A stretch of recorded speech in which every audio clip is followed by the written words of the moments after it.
Kita akan membaca Mazmur 97. Kita akan baca ayat yang ke-9. Sebab Engkaulah ya Yahweh yang maha tinggi di atas seluruh bumi. Engkau sangat dimuliakan di atas segala ilah, di atas segala yang disembah oleh manusia. Konsep kita tentang Tuhan itu seringkali dipengaruhi oleh lingkungan kita hidup. Ya. Saya ulangi lagi, konsep kita tentang Tuhan seringkali sangat dipengaruhi dengan lingkungan kita hidup. Saya beri contoh beberapa. Orang yang hidup di lingkungan yang hanya uang tujuan hidup. Bangun pagi ngomong uang, lagi ngupil ngomong uang misalnya itu. Berak mikir uang, makan mikir uang. Pokoknya apa-apa uang yang dipikirin itu. Nggak ada yang lain. Dalam bergaul dengan seseorang selalu mikir, kalau aku kumpul dia untung nggak ya? Ada atau orang seperti itu? Ngapain? Kalau aku kumpul orang yang taunya minta ditraktir terus, ngapain? Misalnya begitu. Maka Tuhan buat orang itu adalah uang. Kalau orang itu kumpulannya adalah orang-orang hobinya mobil, wah ngomong apa saja, larinya pasti ke mobil. Baru ngomong istri, terus lari ke mobil lagi. Pokoknya apa itu mobil, apa itu mobil. Pernah ketemu orang seperti itu, yang istilahnya mata mobilan. Wah itu kalau dengar ada mobil baru keluar, wah rasanya itu kayak apa. Nyoba saja. Asal bisa duduk nyetir. Itu saya pernah ketemu orang kayak begitu, suruh. Apa itu mobil. Maka mobil akan menguasai hidup orang itu. Dan kalau sampai dia percaya kepada Tuhan, maka orang-orang itu selalu menghitung Tuhan dengan uang, Tuhan dengan mobil. Betul tidak? Nah, maka itu siapa Tuhan buat kita akan beda-beda. Suami istri sekalipun, kalau mau diteliti baik-baik, Tuhannya pun bisa beda pandangannya. Pada suami istri, apa Tuhan buat kita? Satu kali saya ketemu seorang perempuan, hobinya ngumpulin tas, saudara. Saya sampai bingung, kemana saja. Ya, saya taunya itu begini, dia tiba-tiba salah kirim SMS. Dia bilang, cepat ada orang tunggu di airport Medan. Dia bawa 2 tas baru. Saya balik, dia ini SMS apa? Dia malu sekali karena keliru kirim SMS. Nah, karena dia hobinya tas. Siapa Tuhan buat kita? Itu tergantung siapa lingkungan kita dan apa yang ada di hati dan pikiran kita. Firman ini berkata, sebab Engkaulah ya Yahweh yang maha tinggi di atas seluruh bumi. Yang paling tinggi dari yang paling tinggi. Jadi nggak ada lagi lebih dari dia. Di atas seluruh bumi. Bahkan Engkau sangat dimuliakan di atas segala ilah. Kata ilah itu idol. Kalau kita pernah dengar kata idola. Siapa idol kita? Ada seorang bapak, ayah, hobinya pelihara burung. Sampai istri jadi yang kedua. Burung itu, wah, kalau merawat burung itu luar biasa. Tiap pagi mandiin burung-burung. Anaknya nggak pernah dimandiin. Kurang ajar sekali bapak kayak begitu. Ngurus burungnya luar biasa. Siapa Tuhan buat kita? Maaf kalau saya berkata lebih jelek lagi. Ada orang yang Tuhannya itu seks. Pikirnya seks saja pikirannya itu. Ada yang seperti itu. Pasti sudah pernah ketemu orang kayak begitu. Maka itu siapa Tuhan buat kita? Yang maha tinggi. Nggak ada yang lebih lagi dari itu. Nggak ada. Tempatkan dia pada posisi itu. Ayat 10-nya. Lihat saudara, ayat 10-nya. Masih Mazmur 97. Apa yang terjadi dengan orang-orang yang mengakui Tuhan seperti itu? Apa yang terjadi? Hai orang-orang yang mengasihi Yahweh, bencilah siapa? Kejahatan. Dia yang memelihara nyawa orang-orang yang dikasihinya akan melepaskan mereka dari tangan orang-orang fasik.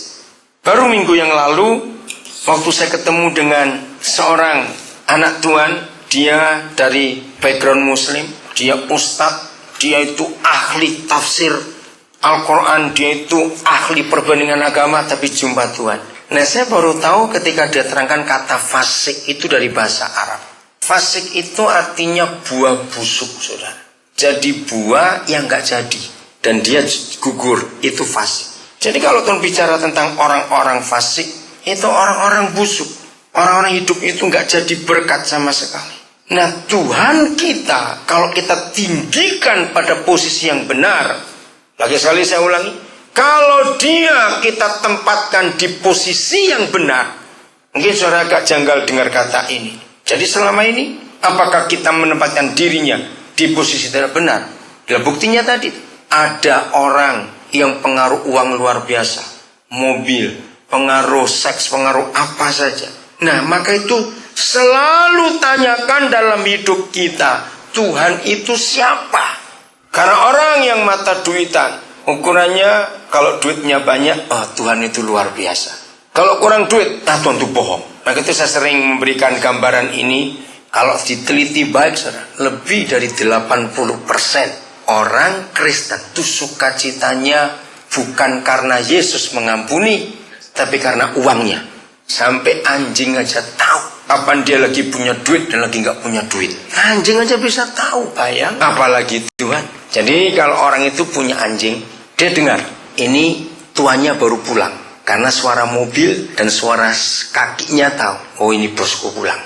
Anjingnya lagi tidur, dia cuma ngelirik terus pasang kuping. Oh siul-siul, aman lagi punya duit. Tapi kalau dia dengar bosnya pulang, terus dia lagi tidur, dia ngelirik terus pasang kuping. Hei, kenapa begini? Hei, wah, teriak-teriak. Oh, lagi nggak punya duit. Dia langsung minggir ke bawah kolong sebelum ditendang oleh bosnya itu tadi. Ngerti contoh ini, saudara? Ayo jujur, apa yang menyebabkan kita bersukacita? Banyak anak-anak juga tahu kapan mamanya punya duit dan nggak punya duit. Bukan karena lihat dompetnya atau lihat ATM-nya, tidak perlu. Kalau mama pulang nyanyi-nyanyi, tapi kalau pulang teriak-teriak, banting pintu, anak tahu lagi nggak punya duit ini pasti. Ngerti contoh ini, saudara? Maka itu siapa Tuhan buat kita? Di posisi mana kita tempatkan dia? Yang maha tinggi atau maha apa? Saya tidak tahu.